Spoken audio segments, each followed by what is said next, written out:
Shavuot, c'était le 6e jour du mois de Iyar 2004. À Montréal, il y avait une dame qui allait très très mal et le médecin avait désespéré de sa vie. Madame Sarah Mochkin a pensé que ce serait bien de lui mettre $1 du rabbi sous l'oreiller. Elle avait du mal à se séparer de ce dollar, mais elle a quand même fait pour le bien de cette dame. Et miraculeusement, à la grande surprise de toute la famille et des médecins, le lendemain, cette dame a ouvert les yeux et une semaine plus tard, elle était totalement rétablie.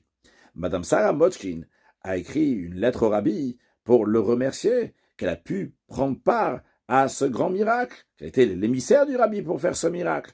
Et en même temps, elle a demandé une chose qu'elle demandait très souvent au rabbi. Ça faisait depuis 17 ans qu'elle était mariée, qu'elle n'avait pas encore eu d'enfant.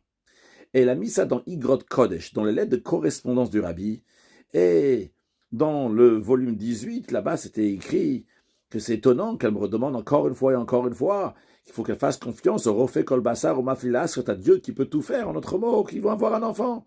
Suite à cela, elle est partie voir le médecin avec son mari, et le médecin lui a dit « Désolé, mais c'est impossible, vous ne pouvez pas avoir d'enfant. » Elle a réécrit au rabbi, et dans le volume 10 de Igrot Kodesh, elle a reçu une lettre dans laquelle le rabbi lui disait « Je suis content d'avoir entendu la Brit Mila de votre fils, et en ce qui concerne la grossesse et l'accouchement, c'est tout à fait le contraire de ce que le médecin dit. En autre mot, le médecin dit que c'est impossible, ça va être possible. » Eh bien, le 6 Iyar 2005, elle a fait la Brit Mila de son fils après 17-18 ans de mariage qu'il n'avait pas eu d'enfant.